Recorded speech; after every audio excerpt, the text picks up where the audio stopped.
What's up? We're back. Ray Sports and Slams. We are back. Missed you guys last week. Oh, everybody had a fantastic Memorial Day weekend.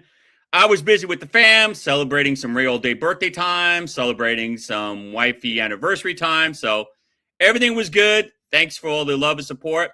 Thanks to all the people who are at Boink Studios, boinkstudios.com, where you can find us for the latest and greatest in sports, music, entertainment, etc., etc. Thanks for all the support. Before I bring my guest, let me say hello to a couple of friends. Jeff Peters in the house. What's up, Jeff? Thank you so much for watching. I appreciate you very much. All right, guys. Time to bring in some hitters. Time to bring the crew. This guy has got 3 jobs. He is the president of the James Harden Haters Club. He's the vice president of the Joel Embiid Haters Club. And he's the director of operations from the Wemby Hater Society, Mack Garvin. What's up, brother? What's going on, America? It's so good to be back. Just like Ray mentioned, I'm celebrating my anniversary today with my lovely wife, Valerie Garvin, 29 years. God bless. Love you, babe. And we made a decision. I will do the show first. We'll celebrate after. And I will take being the president of the Wemby Haters Club, even though they're in the championship. Yeah, I feel you. And the last member of the trifecta is the Nostradamus of Nostradamuses. He told me it was going to rain. I said, it looks very sunny outside. But I said, you know what? He's saying it's going to rain. So I got an umbrella. Lord, it actually rained. So here's Nostradamus Walt. What's up, my friend? What's good, guys? Glad to be back. Missed you guys. Missed the fans. America, we missed you. Shout out to Boink Studios. Glad to be back in the building. Back in this building, dude. Yes, Thank sir. you, man. And Jeff is wishing you a happy anniversary. Thanks, brother. Appreciate it. And we have Thank you. We have another congratulations. Good for you, Mac. You deserve it. All right. Thanks. First topic of the day. We're going straight to hoop because ball is life.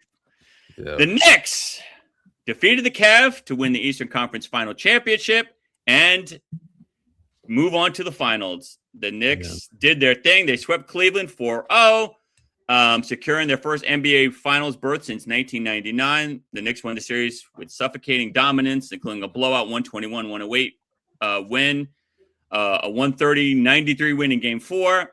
They did their thing. Shout out to the Knicks. They did their thing. Here are my points, and then I'm going to forward to Matt. Then we'll go to Walt.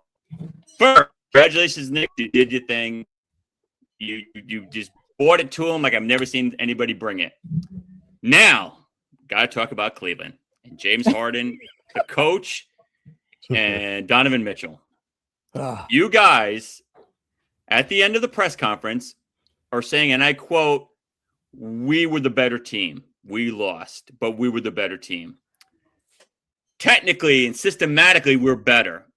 Now, I agree with you when it's a thing where hypothetically, me and Mack are playing ball. We play 11 times.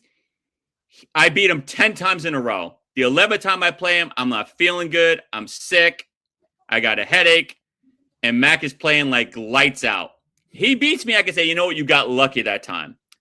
But if we play 11 times and 10 times he's beating the brakes out of me, and then the 11th time I beat him because he trips and breaks his ankle, I'm not better than you. You're just better than me, and I got lucky.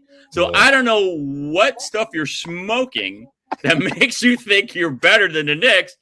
I don't know what game you were watching. I don't know where this theory came from, but dude, it was crazy. And Harden believed it in his heart. He was the team, and he was with such passion. And I'm like, yo, he's not joking. I'm telling my wife, oh, he's being funny. He's being sarcastic.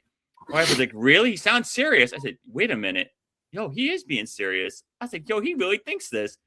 So, Mac, I'm going to go to you. What do you think about this series? And what do you think of the post-game comments by these Cavaliers? Well, okay. Well, let's start off with one actual fact that we know for sure. America, just so you're aware, Ray happens to be wearing some Knicks colors. No, Ray is wearing Mets colors. Let's not get twisted now. I'm sorry. Oh, well, no. His wife Yes. is a diehard Knicks fan. So I know she is thrilled. Shout out to Melly Mel with the Knicks going to the championship. Shout out to the wife. She's happy. Absolutely. Now, let's get to the real reason why we're all here today.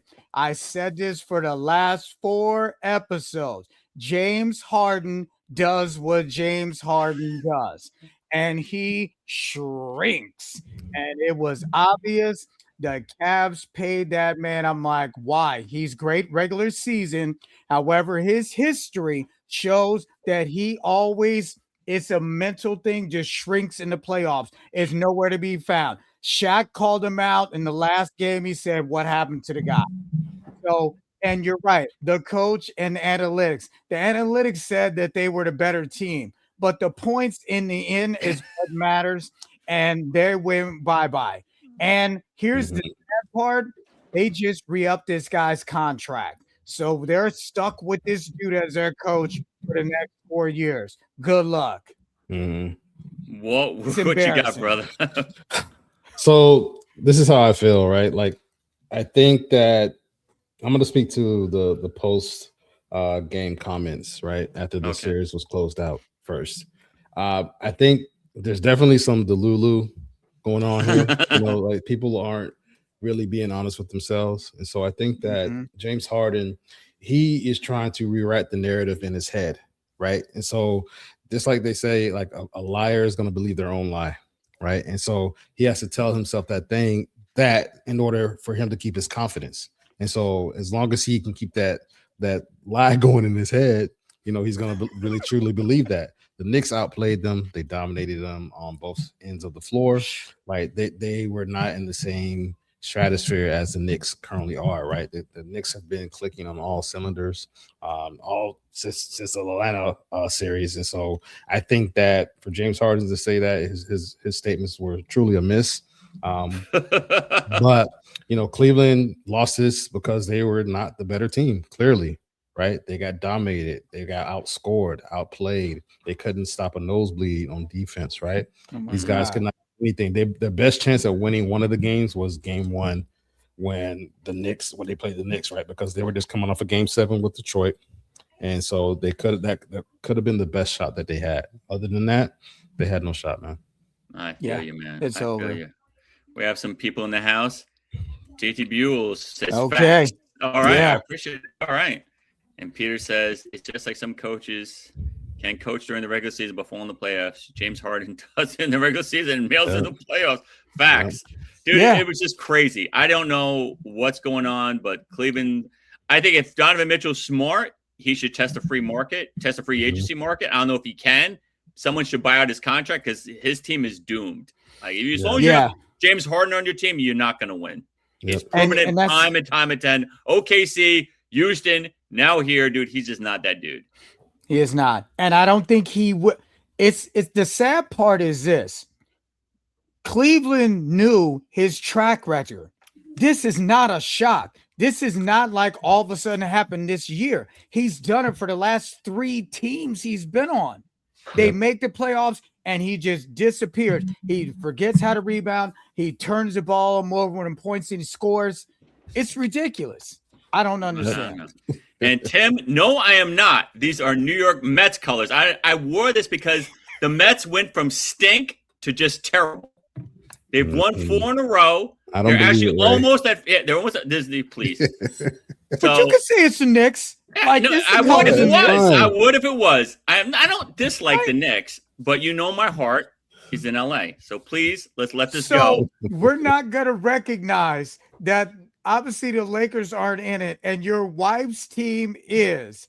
Why would you not support your house? I am, but you're asking me, am I wearing Knicks colors? And I said, no, I'm not. I'm wearing Met colors. Well, technically. I will change in the middle of the show. Don't think I won't. I will take the shirt off and find another shirt. So please let this go. Y'all need to stop. Y'all let it go. Like the movie Frozen, let it go. Frozen, no problem. All right. Spurs defeated OKC in a epic Game 7 war. The Spurs defeated the defending champions 4-3, winning the Western Conference Finals. Game 7 had some great lot of craziness. They won 111-103. Wemby had 22. That's Mack's favorite person. Julian Champagne had 20. Shea Butter did his thing. He had 35, 9, and 3. But unfortunately, it was not enough as San Antonio came and just bought it. And two things I want to say about this. OKC, where do I begin? All right, Chet Holmgren played so scared. I was like, what are you doing? Like, it's one thing to just dominate, but dude, you took shots. He played like if Walt and one of his friends was playing me and Mack in spades. That fear. He's like, oh my God, I'm gonna start reneging books. I'm gonna start cutting my partner. The pressure's on. How am I gonna beat the spades tag team champions? He was like that, just shook. Ain't no such thing as halfway crooks. He was just shook. Chet the fret. I don't know what happened. Now I'm gonna go to my man Holmgren. You got chased down, blocked by the person that cleaned Mack's gutters on Wednesday, Mr. Dort. What was that, dude? You had a clear path to dunk, and you tried to be Steph Curry and finger roll it. What are you doing? What is wrong with you? I don't understand. This was very, very disturbing to me. I don't know what I was watching. I don't know how you coach that, but at the end of the day, you deserve to lose. I feel like, Hartenstein just embarrassed himself. Luke Cornett just destroyed you. And Luke, you did a good job on Mack's gutters, so you have a job, this summer if you want to do my gutters. And Walt said he needed an oil change, so I know you're kind of an ultra handyman, so you want to go to Walt and change his oil in his car, he's willing to do that too. But on another point, I don't know what happened. That was just embarrassing. San Antonio just wanted it, and OKC just kind of laid down. The only person that was trying was Shea Butter. He did his thing, 35. But Chet and Harden, dude, I don't know what happened. Like I said, Chet was scared, and Hardenstein got embarrassed by Luke Cornett. That's just, what you got, bro? So look, I think that I want to go back to the series before this when OKC played against the Lakers, and after they closed them out, I think I said this on a couple of shows ago that the OKC was like, basically being arrogant against the Lakers because of how they were acting and, the gestures they were. And I was watching them, right? And I was just like, I kind of hope they lose against the Spurs because of how they were acting, right? And they could not overcome the tenacity that they brought. They couldn't overcome the heart that they had. And the effort that was brought forth by the Spurs, right? And so Shea, that was his best game in Game 7. He shot over almost 60%, almost 58% from the field. But before that, his shooting percentage was, under like 35 or 37%. So he was not having a good series up until Game 7, right? So he wet the bed. They battled injuries, so you can definitely say that, Williams was hurt. He's been dealing with a nagging hamstring injury. Mitchell, their number 2 point guard, he was battling injuries as well. But you're the defending champ, so you're supposed to, know how to battle against those things, right? And come through. Rise to the occasion. Yep. And they did not do that. And I think that they were sleeping on the Spurs, and the Spurs punched them in the mouth. And yes, was it a hard-fought series? Yes, of course it was. But I think the Spurs, that's why they edged them out. And with Cornette in that block, I think that's just a testament to the Spurs, right? Think about that. That's how the series was. OKC thought they had it in the bag. It was a cakewalk, like Hartenstein with that layup. And here comes the Spurs, and out of nowhere to get, to defend that. So I think it was just a symbol of how the series went. Before I go to Matt, let me just read some comments. We have a lot of people in the comments today. Yeah. Ched's afraid of Wemby. So Brino in the house. What's up, man? Brino Royce, who you don't know is an independent wrestler. Oh, we have to nice. Show one day. We have to talk about some wrestling, dude. Really good dude. All right. And after Wemby dunked on Chet, he was non-existent. Oh, and Tim is asking you a question. Was Game 1 the best game you've ever seen? It was pretty good. Yeah, it was like, what? Didn't they go to double overtime? Yeah. It was pretty, spectacular. It was really good. Mm-hmm. All right, Mac, now go to you now. Yeah. Give me your insight on this. Okay, I thought OKC was supposed to. No, I'm sorry. Go ahead. It up. Yeah. There we go. It was the other one. Supposed to be unstoppable. Love it. Love it. All right. So I know what happened. All right, Here's go what ahead. happened, America. This team called OKC could not see their way past trying to score threes. They kept trying so hard versus just dunk the ball, get two, go back. They didn't want to. They were so desperate. I'm like, just score points. And America, just so you know, when the games are going on, we text each other. Like, it's 11 o'clock at night and I'm mad. Like, dang, like these cats don't want to score points. They only want threes. So here's what happened. And Chet in the movie Weird Science was the bully. However, in this version of the movie, he got clobbered and bullied himself. Chet shrunk just like Harden shrinks. So it's unfortunate that you have this championship pedigree, and when the chips matter, this is game 7. There is no tomorrow. Like Apollo Creed, there is no tomorrow. And they just were trying so hard to only do one thing versus just missing, like you said, finger roll layup. Just dunk the ball to make sure it goes in and get back on defense. Like, how hard is it to do that? No, we want to be fancy. And they just kept trying so hard for threes and couldn't make it happen. And then that's why. And of course, the MVP did everything he could. However, he could not rally his team when he needed to. There should have been some critical timeouts in the fourth quarter, like especially 7 and 3 minutes to go, to have the discussion to say either we're going to score points versus trying to score threes or lose. And they lost. It's a shame. It's a fact. Yeah. And they shot like 34% from 3, but they just, to your point, Mac, they just wouldn't stop. Like when things started getting a little cold, they should have started diverting. And I don't know why Hartenstein didn't dunk it. I have no idea. Anybody else would have dunked that. But what are you doing? Like that game, that could have been a dunk and an and one. So at that point, it could have been 97-94. That's the game. Like you threw that was a 4-point swing that just got thrown away. So and the series. The series was epic, like we thought it was going to be. Like, 2 episodes ago, we talked about what's going to happen with this series. And in the beginning, I told America, I don't know who's going to win what series. But we did at least say there's going to be at least 2 overtimes. And is this going game 7? I think I said 6. And then Walt was like, it's probably going to go 7. And the double OT was a first series game. And I'm like, this already blew me out the water with my thoughts. All right. Great. Now we're down to 2 teams. We're down to the Knicks and Spurs. I'm going to let Nostradamus tell us first. Who do you like in this and why? My head tells me to go with the Knicks because they've just been so dominant in every series they've played, right? They've dismantled teams. They've out-hustled them. They're the number 1 offense, in the league and in the playoffs. So like my head tells me to go with them, right? My heart is kind of with San Antonio because I like seeing their fight. I like seeing what these young guys are bringing. And I think even though Wemby may be ahead of schedule, because I think everybody was thinking that he was going to compete for championships, I think nobody was expecting it to be this soon, right? And so I think this series is going to be another hard fought series, and I think that there is going to go at least 7 games.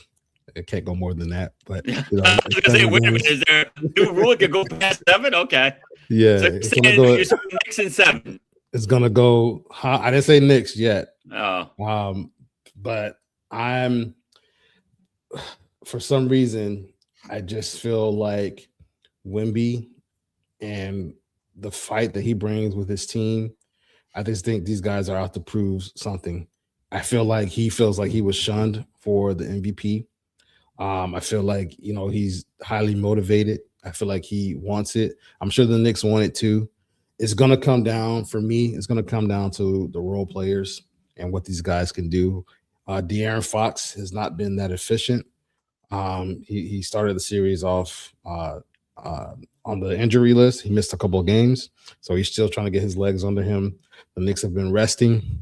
I think game one is going to tell us a lot about how the series is going to go. And I'm going to go. When I usually try to decide between my head and my heart, I usually try to make a logical decision. But here, I think I'm going to go with my heart on this one. And I think the Spurs are going to win this in 7 games. Okay.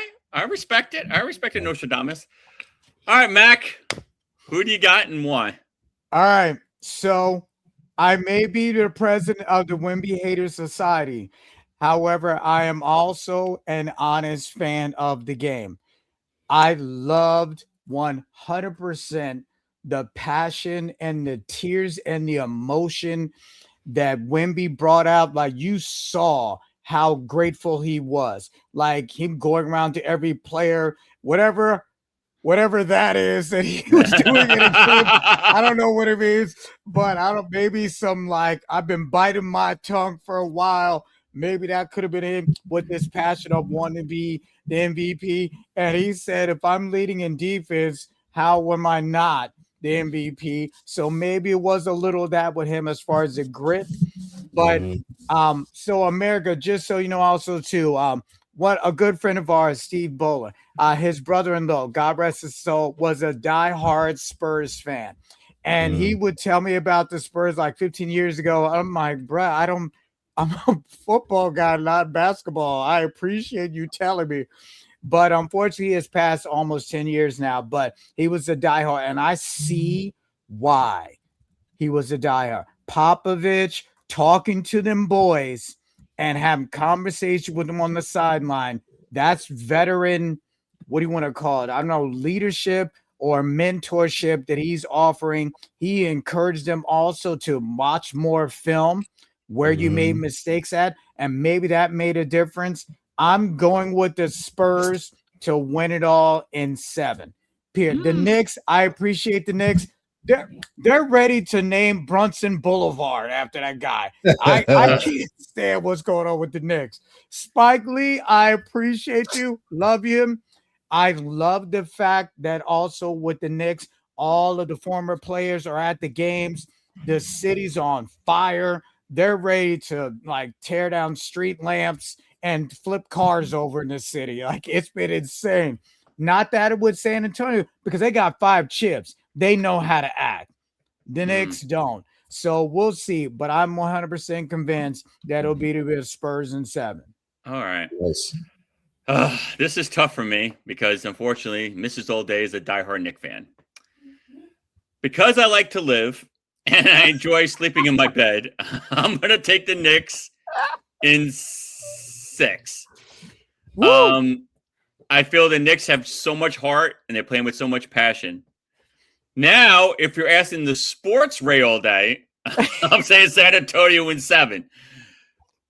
One key point that Walt brought up, De'Aaron Fox has not been playing well.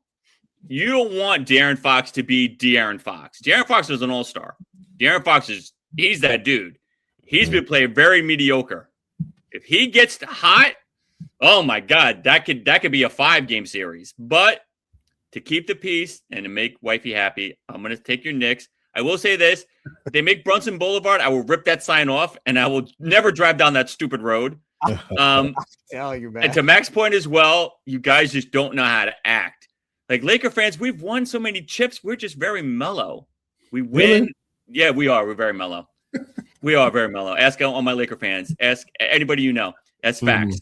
But Knick fans like, yo, you haven't won since Christ, and y'all acting like you're that team. I'm like, please stop. Please stop. That's all I want. You guys enjoy this. If you guys win, God bless. But please stop acting like the Golden State Warriors. Don't act like the late 90s. Like the 28, 29, 2009, 20, 2010 Lakers. Don't act like these dynasty teams. Please. Yeah. Embrace.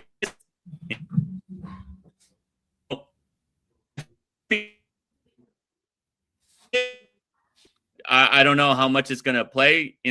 Robinson's got a broken finger. I don't know how he's going to play with that broken finger. Oh, my God. If he does not play because of his freaking finger, it's pinky, if I'm not mistaken, is what's broken.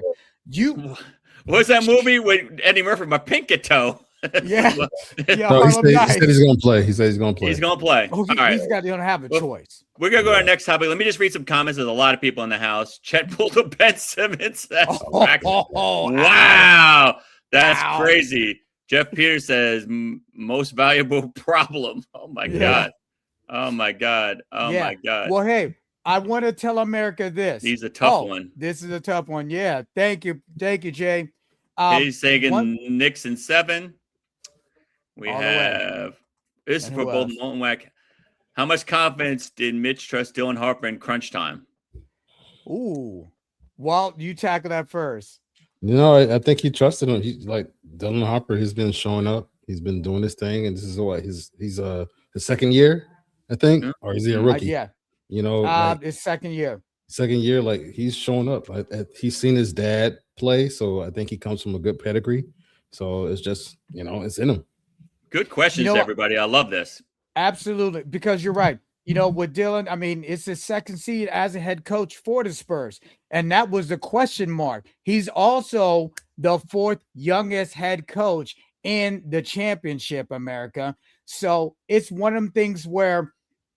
And Harper's, what's his name's son? Ron Harper's son. Ron Harper, yeah, Ron Harper's son. Yeah, he had a mediocre college career. He did not make it to the NBA, but he did play basketball. But, you know, I give him all the credit in the world because he has willed his team. And like I said before, I guarantee you he's had some conversations with Popovich also, too. What do you think? What do you think are suggestions? He has been in the gymnasium talking with players one-on-one and encouraging them. Now, I'm going to hit y'all with some max facts. There's one guy who is playing for the championship and will win either if the Spurs do or the Knicks. What I want America to do to chime in, he is the only player I do believe where he has an opportunity to win a championship with either or team. Someone let me know. All right. And E. Dollar says Knicks in 6. Oh, my God. Okay. We'll see. We'll see. All right. We're moving gears, and we're talking about Jason Kidd. Jason Kidd, unfortunately, was let go by the Dallas Mavericks after a pretty much a career with the Mavericks. The Mavericks, you know, they went to the championship in the year before, but then 2026 did not have the greatest year. They lost Luka. They lost Kyrie. But Jason Kidd's walking away with $45 million. So you know what? I'm sure he's not that mad. Kudos to him, dude. He'll end up somewhere. I thought he was going to end up in Orlando, but obviously we'll talk about that. They're basically calling it a clean slate. They're saying they just want to just completely revamp the team. I think Jason Kidd was an unfortunate casualty. I will kick this off. I think that he definitely did not deserve this. Dude, you can't win with sticks and gum, you know. If you have a deep cut on your arm, I can't heal it with prayers and chewing gum. You need stick. Yeah. You got Anthony Davis. He got hurt. Like, how is he supposed to have a successful season with nothing? But apparently, they thought differently. And hey, to Jason Kidd's, you know, agent got him a good contract because he's still getting his $45 million. So I'm sure he'll end up somewhere. Mac, what do you think about Jason Kidd getting fired? And do you think he'll end up pretty soon, or do you think he'll go straight to the booth? Well, I'm thinking of this on the spectrum through one particular thing. He is one of the few who were a player, won a championship, and as a coach, he won a championship also. Unfortunately, it was not with them. But I do believe he will land somewhere. He will, because he's too good of a coach not to have a job. And he's very brash with the media. Like, he's very opinionated, like I don't give a F what you think kind of deal. And he brings it out. And I don't think from a PR standpoint that looks good. So, you know, but Bill Belichick was very cold when Buffalo also too. Like, he didn't care. I'm sorry, not in Buffalo. Sorry, with the Patriots. He didn't care what the media thought. He gave short, concise answers, but he was winning. But that's the difference that Jason, unfortunately, has not done with Dallas. But he's going to get a job somewhere. All right, well, what you got? No, I mean you both hit the nail on the head there. I think that Jason Kidd, I think his record was 205 and 205. So he had an even record, just a lost record, right? So yes, when you have that type of record, the team is going to want to reset. We've seen that this Dallas Maverick team, the front office is prone to do that, right? We saw them a season after they made it to the finals. They traded their superstar to the Lakers, right? And so that Jason Kidd was the coach that took him there, right? So like it doesn't surprise me that this happened. I think Jason Kidd will probably take a year off, do some broadcasting, some commentating that way. He's getting 45 M's, from the Mavs anyway. He'll be okay. and look, I think he'll do that. And then if another situation opens up, then I think he may want to go and coach and, for the right situation. But I think he's going to take the year off from coaching and, until something else opens up for him. All right. Just to answer Mack's question, you have an answer already. Sochan. Yes, it is. Jeremy ding. Sochan. Yeah, good job, good. America. Very good. Very good. All right. We're going to go to some WNBA, and we're going to talk about the Portland Fire, who have been doing very well. But unfortunately, they have had some issues with Caitlin Clarkson. The expansion Portland Fire held Indiana Star a 6-point roll to their fourth win in 5 games, 184 victory over the Fever on Saturday night. Clark played 22 minutes, going 1 for 7 from the field. Just the 7th single-digit scoring night of her career since, June 2025. She got into foul trouble, collecting her 4th and 3rd. Clark has shot 4 of 19, so that's literally 21%. The worst field percentage of her career. What's going on with Caitlin Clarkson? Is it the team? Is it her? Is she hurt? Like, what am I missing? Why Caitlin Clark is having such an issue right now? Who you want to go? I'm gonna go to Walt. You got it. Okay. Look, Caitlin's been battling injuries since she's been in the league, right? Yes. So she's having a hard time staying healthy. I'm sure that is getting into her head. You probably can't shoot the ball. Your legs, I think, is a lower body injury. So your legs, affect how you shoot, right? And so if you're not 100%, it's going to impact how you approach the game and the results of the game, right? So I think that's absolutely what's going on with her there. I think that is what is impacting the team. And is she on the Portland Fire or the Indiana Fever? Indiana Fever. But Portland just won. I'm just saying that Portland and Indiana Fever. Okay. So it doesn't surprise me that Portland beat them. If your superstar doesn't show up 100%, it's going to be hard to win in this league, right? So I think that's what it is for Indiana. Mack, what do you got? Sure. Portland is 6-4 right now. They're actually doing pretty well for an expansion team. I'm very impressed. Basically, their season's early. I was going to say, just like with baseball, the season's early. Now, I'll give Portland one big shout out. They did have Portland Fire as a franchise in the 2000 to 2002 season, and they folded because of the revenue and the money and disputes with ownership. And so now they're back as a franchise again. So I'm happy that Portland now has a second team, just like the Trailblazers. I have been on record with this always and foremost with the WNBA. They do a lot of great things great. I am happy that they settled their dispute with the contract. They are going to get more revenue share. Their sport is thriving. And Caitlin Clark is a big reason why. She is box office. She brings people to the stadium. We've had this conversation before, with other NBA teams. Like Utah has a team. Good for them. The Colorado Rockies has a baseball team, but no one's coming to see them because they don't have any stars. So the fact that, Portland is back as a franchise is great. However, we know that game was spotlighted because Clark was playing. Yeah. You're right. She's playing injured, but until Portland gets some good players under their feet, there will be sustainable now because of the revenue sharing gone. So I'm happy that the league is growing, and kudos to the WNBA on they're making big moves, and I'm excited for what their league is going to do. Yeah, I mean, Caitlin Clark, she's the top-selling jersey right now in the WNBA. She's killing it. So Yeah, I have a lot of respect for. Yeah, Angel, they do it's a who's who, dude. You know, Reese is doing her thing. Kate Martin's doing her thing. So it is what it is. Timmy Gonzalez Asia Wilson and his LA Sparks are gonna be number one. Oh my god, dude. Oh, that's Lord, the LA Sparks, Ray. Yeah, that's your cohort team. I'm with you. I agree with you. I'm an LA Sparks fan too.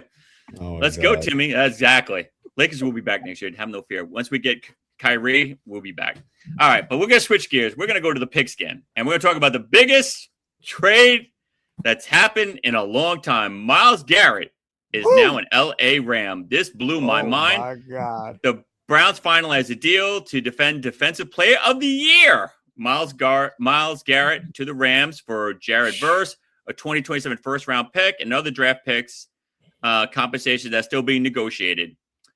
I will kick this off and go to Mack. Mack is Mr. Pigskin. I think this is crazy. I think the Rams were one play away from being in the Super Bowl, and they just needed an edge rusher. Now you have them. I think if Aaron Donald is smart, which I think he's a very intelligent guy, I would get off my retirement couch and get back on that field now. Because, dude, you could get yourself a ring. On paper, this team looks unstoppable. If we're going any injuries, I'm already admitting this team has got it. Like, the Rams have got it. You know, I don't know how you beat Myles Garrett and Pua and Devontae and, dude, crazy. Great. And we talked about this last year. I said if the Rams had one pass rusher, they could have gone through the Super Bowl. You got the Defensive Player of the Year. You got the best pass rusher in football. Crazy. I don't know what Cleveland's doing. I don't know if they threw the white flag and said, like, Roberto Duran and no mas, so I don't want to win no more. I don't know what this is about. But, it's crazy. Mac, talk to him. Oh, my God. America, if you're a Cleveland Browns fan, I feel bad for you today. This is one of them deals where last season Garrett was on record. He wanted to be traded, period, because he knows he's on a dumpster fire team. Like, let's put it where it is. Cleveland has been bad since they came back as a franchise again. Just so you guys are aware, they were gone for, was it like 4 years? 4 or 5 years, and they got their franchise back because they were bad then, and they've still been bad. And this is just one of them deals where I understood where Myles is coming from. I don't want to play for a team that's not going nowhere. I want an opportunity to win. It ain't here. But magically, America, money talks and BS walks. They paid him, and he was happy to be proud. Okay, because they paid him. Now, this dude is over the moon. He could not have gone to a better situation with the Rams. Like the football gods were like, we're going to grant you, my son, an opportunity for greatness. Oh, and it was the Rams. I am over the moon for him. I was stunned. This is like 9/11. Like, where were you when you found out that Garrett got traded? But it's amazing opportunity for him. I'm thrilled for him. All right, Walt, what you got, brother? Walt? Okay, not much very at all. Okay. He's we'll get him back. We'll get him back. There he goes. Mouth. All right. Can you hear me? Something. Yeah, I can hear you. Something happened. All right, go. So kind of slow a little bit. So what you got on this? What do you think about this? Yeah, I hear you. Yep. Okay, so look, I'm happy for Myles Garrett. I think he definitely deserves to be on a winning team that gives him a shot to compete. The Rams, they traded Jared Verse, who they drafted in 2024, who was the Rookie of the Year that year. He's another solid, he's not Myles Garrett, but he's a solid pass rusher. And I think he had 9 sacks last year. So yes, the Browns are losing production, but the Rams are gaining perennial, future Hall of Famer, monster, you know what I'm saying? Like this guy, think about how Aaron Donald used to be, like this guy kind of puts me in that same mindset or mind frame when it comes to that. So I think the Rams feel like they shouldn't have lost that game against the Seahawks because they would have been them in the championship game against the Patriots. So I think that is what they're doing. They made all these different moves. Think about every other transaction they made in the offseason. They traded for, the cornerback from the Chiefs, he who's a top cornerback in the league.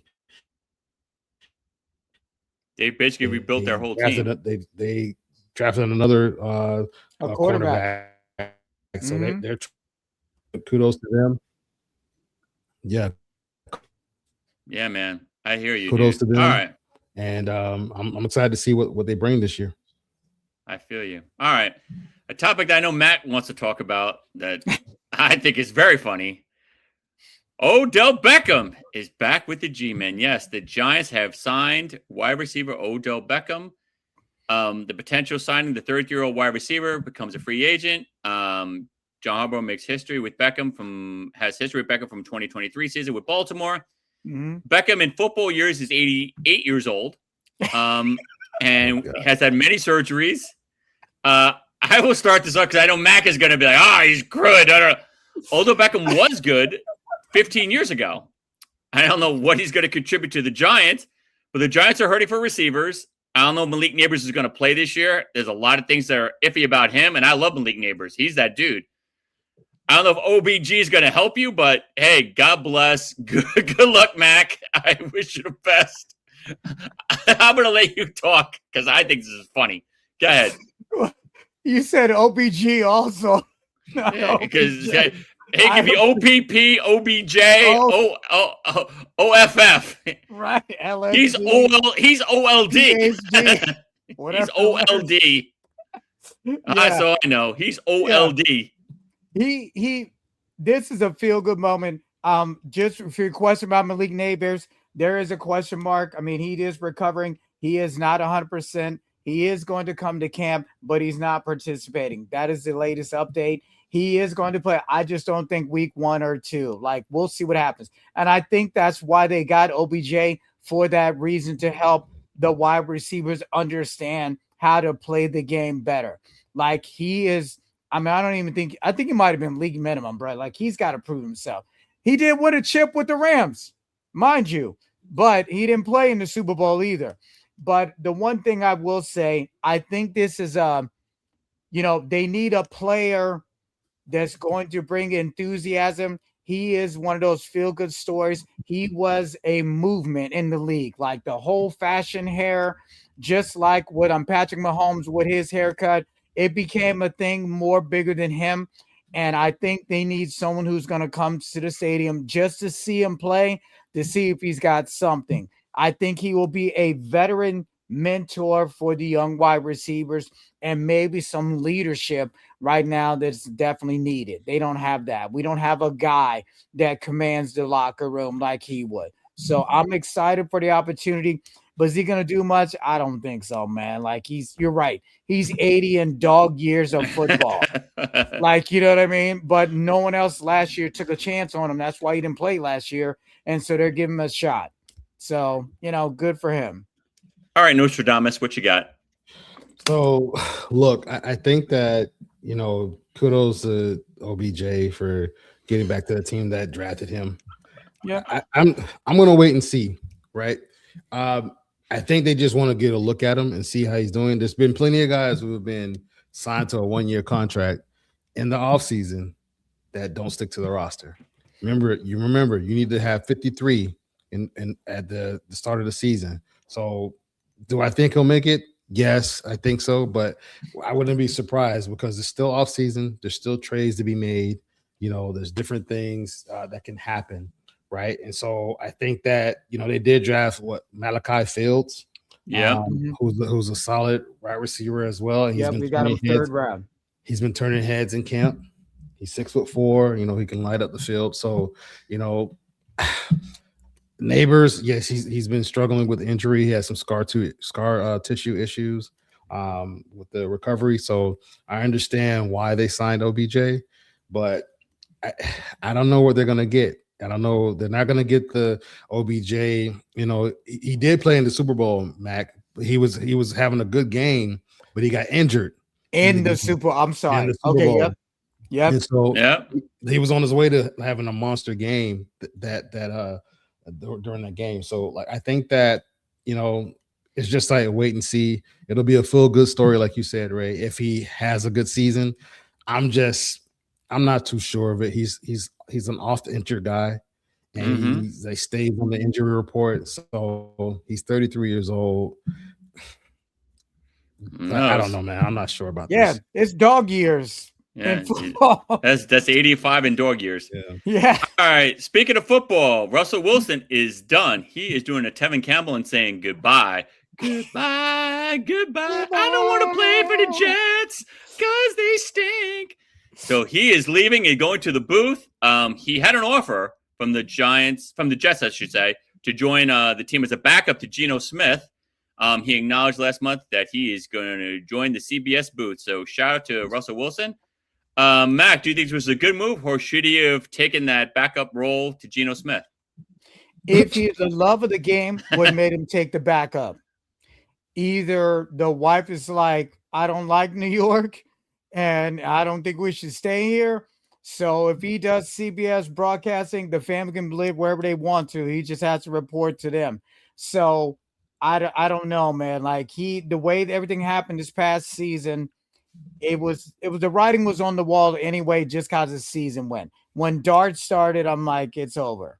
So I don't think maybe he realized if the Jets called him and they're a dumpster fire and their hope is Geno, like that's the best you got, and you want me to be his backup. I guess he was like, all right, my time's over. No, I'm never going to start again. So maybe that could have been his ego getting in the way also too, not realizing that you have love for the game. It's football, and Geno's one play from getting hurt will be the fan reaction if he steps into the field. We knew in New York because Dart was the imminent. He was on the heels, and soon as Dart went out, I forgot what week it was, but the fans booed him for being on the field. Oh, that was rough. Yeah. So I think it's a good move for him because he'll still get paid to be a broadcaster. All right, Walt, what you got, bro?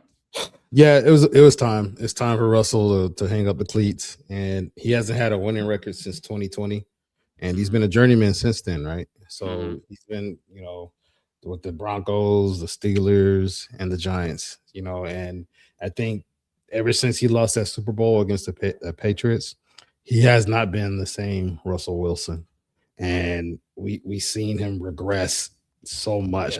I don't know if I've seen someone that was lighting up the league with his arm and his leg the way he was. Yes. And then just take such a nosedive off the cliff, right? And just like, I don't know what happened to him.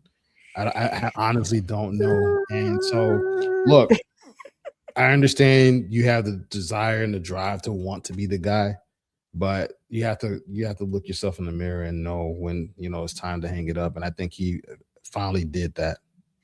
Yeah, he sure did. All right, sticking to football. And our last topic in the football arena is A.J. Brown. He is no longer with the Eagles. He is going to the Patriots. The most anticipated trade of 2026 offseason is A.J. Brown. He is gone. He is leaving, going to the Patriots. The Eagles walk away with a 2028 first-round pick, a 2027 fifth-round pick. Hey, kudos to A.J. Brown. He wanted to leave. He was not happy. And at the end of the day, he said, you know what? This is not for me. I want to get out of this. I wouldn't say he was in a dumpster fire because he was on a good team. I guess he just wanted to be the man. And I guess he wasn't going to be the man where he was. So ipso facto, he's gone. I don't know what this means for Mr. Diggs. I assume he's probably leaving. What do you got for this? What do you think of this trade? And what do you think this is going to do for Mr. Brown? Nothing. I don't think it's going to do anything for him. I think he is who he is. I'm not sure it's going to do anything for the Patriots. Look, if you look at them side by side, Diggs and Brown, and what they did last year. Now, I understand that Brown played two fewer games than Diggs, but both had a little over 1,000 yards receiving. Both had around about 80 catches last year, and both had single-digit touchdowns last year. And, Brown averaged a yard more per catch at almost 13 and Diggs at almost 12. So you're kind of getting the same production, within a diva, right? And so Diggs, I think, I think that's the only thing that you're getting. If you're the Patriots, you're getting somebody who's super talented, but he's a diva, right? And so I don't know if it's going to move the needle for them in any way. Diggs is going to go. He had a stellar season for someone who was coming off of injury, and so he had a pretty good season. So I think Diggs is going to land on his feet. Brown, I don't know if the Patriots want that smoke, because yes, you got somebody who can throw you the ball, and you probably feel like you can be the guy, and you'll have to compete for targets in New England. But I don't know, man. This doesn't impress me at all. Everybody was talking about the Patriots making this trade, all off season, so it's not a surprise at all. So this doesn't do anything for me. All right, Mac, what you got? Mac? You know what? Walt's kind of nailing it right where it should be. Yeah. I'm here. All right. Can you say, what are your thoughts? So I don't think this is going to go well at all. Yeah. I don't think this is going to do well for Diggs. You're right. It was all last season. Everyone knew that A.J. Brown was going to be gone. I said this at least 6 episodes ago, where the antics on the sideline, where you're all in your quarterback's face and then making arguments with the head coach also too. The optics, it aired live on TV for us to see it. And if we can see it, that means PR, it's a bad move. I knew for 100% sure, just like Stephon Diggs, the irony, he did the same thing with the Bills. We seen it live on TV, him going up to the quarterback, him, Allen not looking at him at all, and he going back and forth. He was obviously upset because he's like, we were winning, and now what's going on? What's the problem? And they cut him. And I said the same thing with the Eagles now with A.J. Brown during this season. You're winning. Why are you complaining? If you're losing, it's different. And then when they start throwing you the ball and you're missing them, like in the breadbasket, and then dropping the ball, and then his answer is, well, there's enough blame to go around for everyone. And I knew then he's not even owning up to him asking for the ball, then we getting you the ball, and you dropping the ball in key plays for downs that matter to score points, and then you don't want to take the heat. You're right. That's that diva mentality. And listen, it'll be a matter of time before he does it with Drake May, and then they'll want to get rid of him then. And he can't help himself. I want to say, I'm talking about A.J. Brown. I want to say to Stephon Diggs, I want to say to you, you had a great season. I think you're going to be good wherever you go.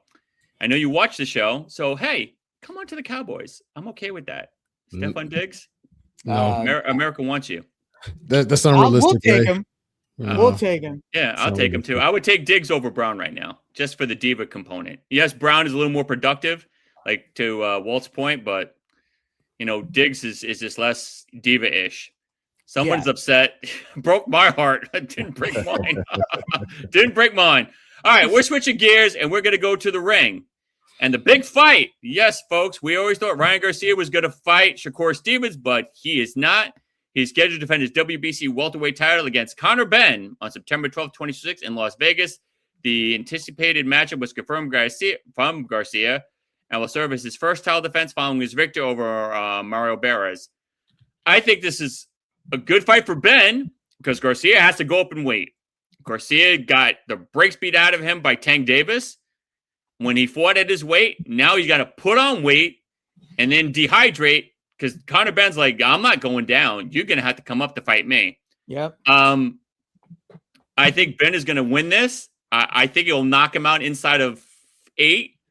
I think Garcia picked the wrong dude. I don't know if this was to try to up one on Shakur Stevens, say, hey, you didn't want to fight him. You didn't want to go up and wait. I'll do it. Let me show you how it's done. You're the champ, Ryan Garcia. There's no reason why you have to meet Conor Benn's terms. So I think it was kind of crazy that he's going to put on the weight. He's favored he's definitely the favorite to win. I think mainly because he's a champ. But if you're asking me and my boxing opinion, Conor Benn's a dog. and we've both seen him. We both talked about him.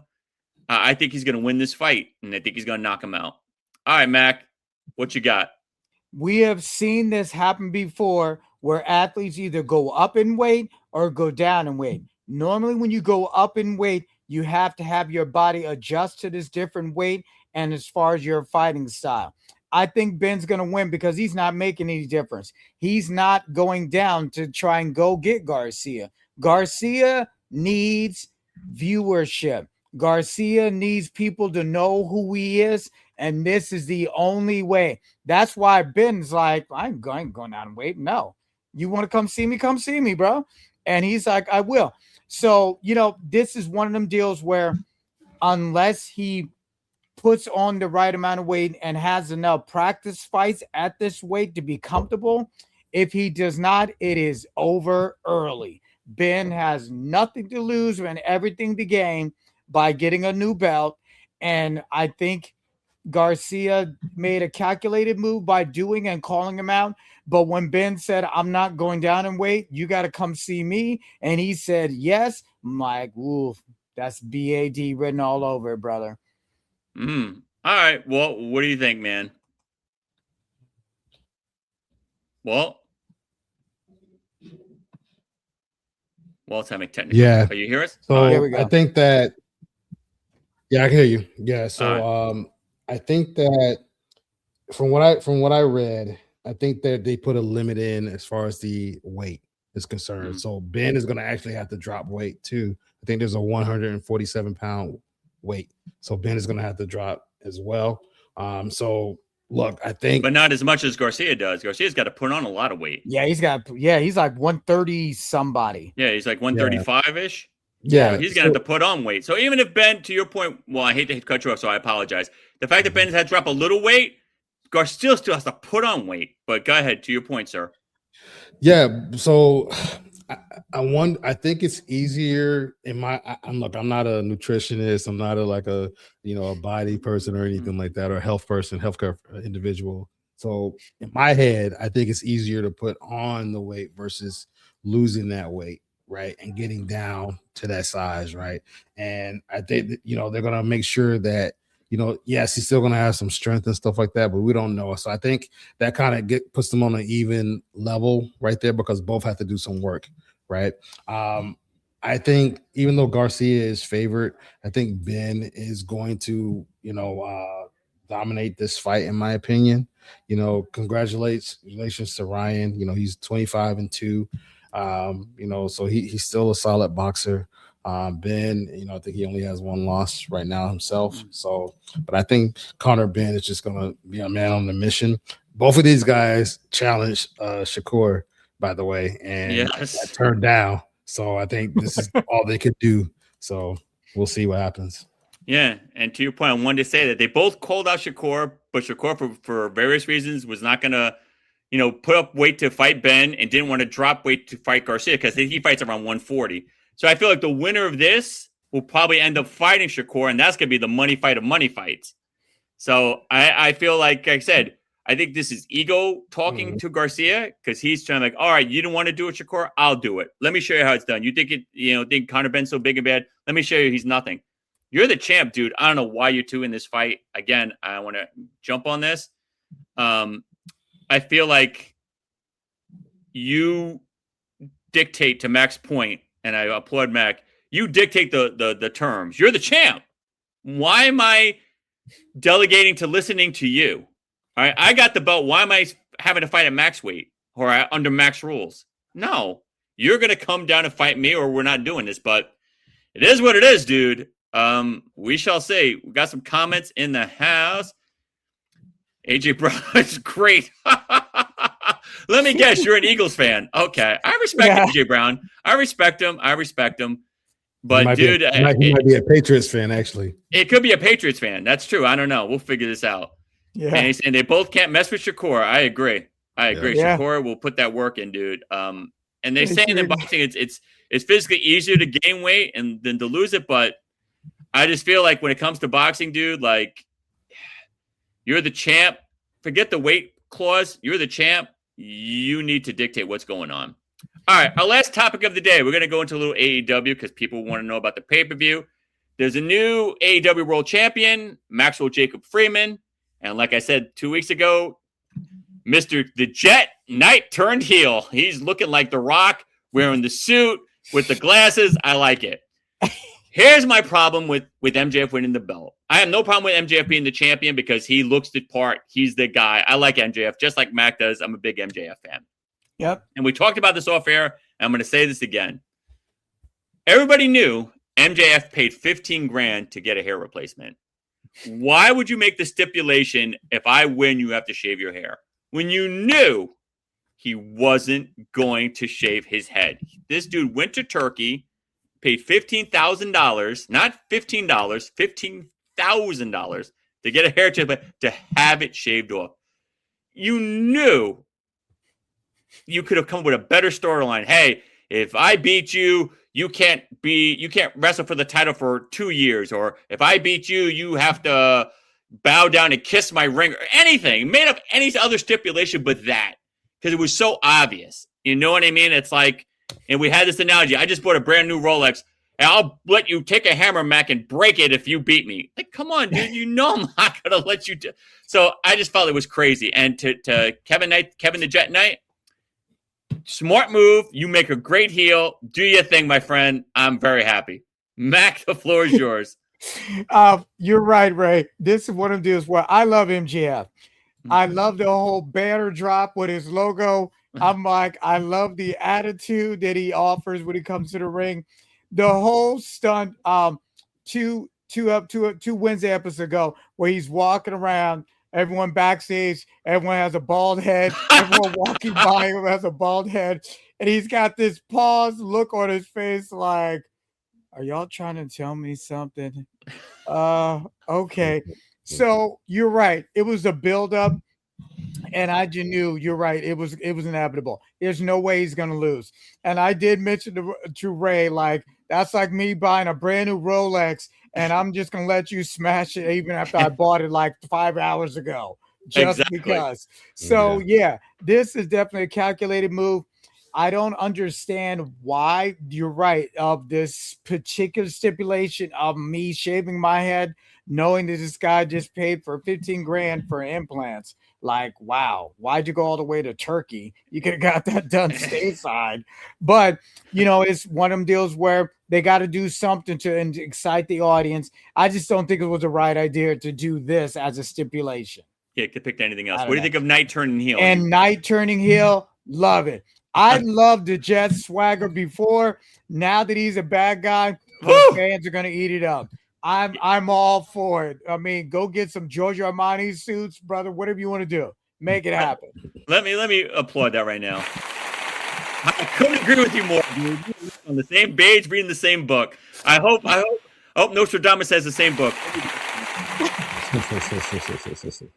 No, you guys hit the nail on the head there. I think, you know, you both called it out and said that Darby Allin, you didn't think that he was going to hold the belt for too long. I think he had it about a month, you know, since he won it. Yeah. And so, you know, MJF, you know, he looks the part of a champion. Darby was, you know, he's a smaller guy. So, you know, I'm sure that could take a toll on his body fighting those bigger guys and stuff like that. And like the story behind it about shaving of the head is just like, you guys on the head as well. You know, no pun intended with that. But like it's you know, it was just bound to happen. So kudos to him for winning. And as far as like Knight turning heel, I think, you know, I think we're gonna see something happen here where Knight is aligning himself with MJF and those guys and stuff like that.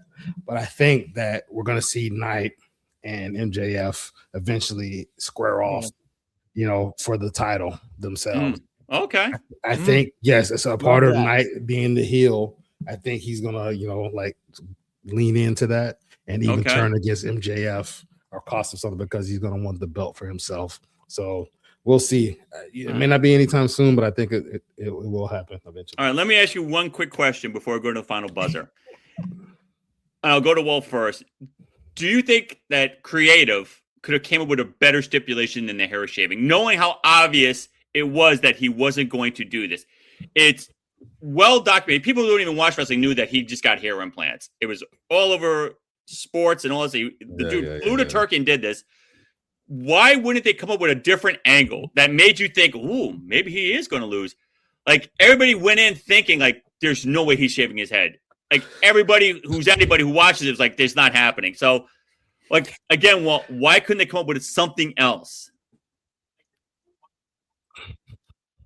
Well, I think, it depends on how you look at it, right? Because maybe he went to Turkey and spent that 15 grand and, maybe, it wasn't that successful. They told him like, hey, this is something you're going to have to continuously do, for your hair to stay, okay. Immaculate, whatever. So that, it depends on how you looked at it. Now, since we're all grown, we're grown folks. And so we can smell BS from a mile away. So yes, it looked like that and sounded like that. So I totally agree with you, Ray. It could have come with a better backstory here. Exactly. And something else, like some other type of stipulation, like you never get another title shot, something creative or whatever. But yeah, I'm gonna this wasn't gonna happen. Burn your suit. You could have bought a suit and they could have set it on fire. Anything. I just don't know why. Again, a stipulation is so obvious not going to happen. So, Mac, I'll let you end this conversation. Do you think the creative writers could have came with a better story? Yeah, absolutely. Or for that matter, pivot from him as being contender for the title. Someone else. Could have made it would be more interesting if he shaved his head or not. Like, but MJF, like I said before, he's got the attitude, he's got the swag, he's been the champ before. So if he was not good as a champion, it would be different. But they gave it to Darb, and we all knew he wasn't going to hold on to it long. I thought maybe longer than this. Well, as soon as I knew the hair thing, I was like, just forget it. Yeah, like I'm saying to myself, like, this is so it was it was funny because how they shaped him walking him back and seeing all these people with bald heads as he walking by. That was hysterical, dude. It was hysterical.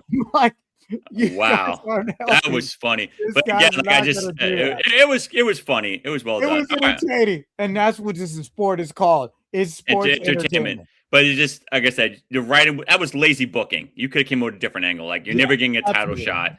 Anything else, but whatever. All right, our final buzzer. This is where you can ask us anything about anything. Bring the heat, bring the thunder.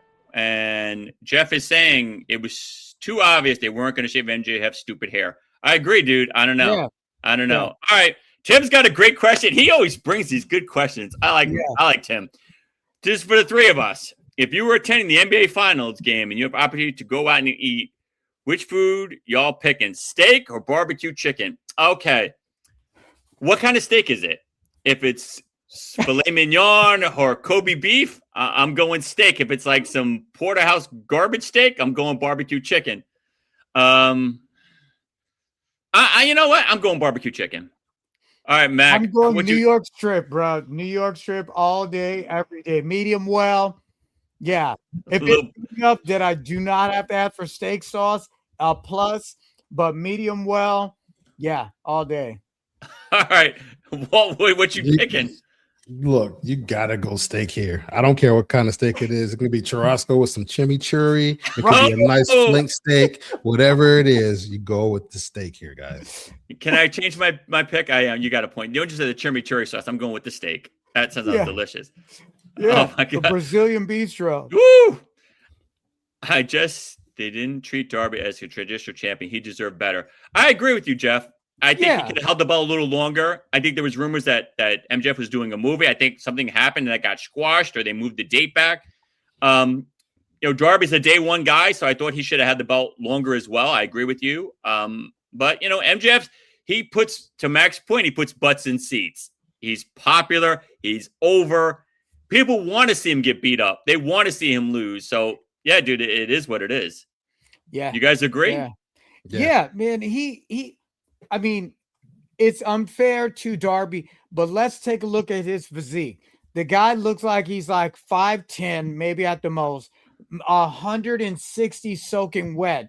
And his finishing move is entertaining, like the whole backdrop. He has to do it 2 or 3 times.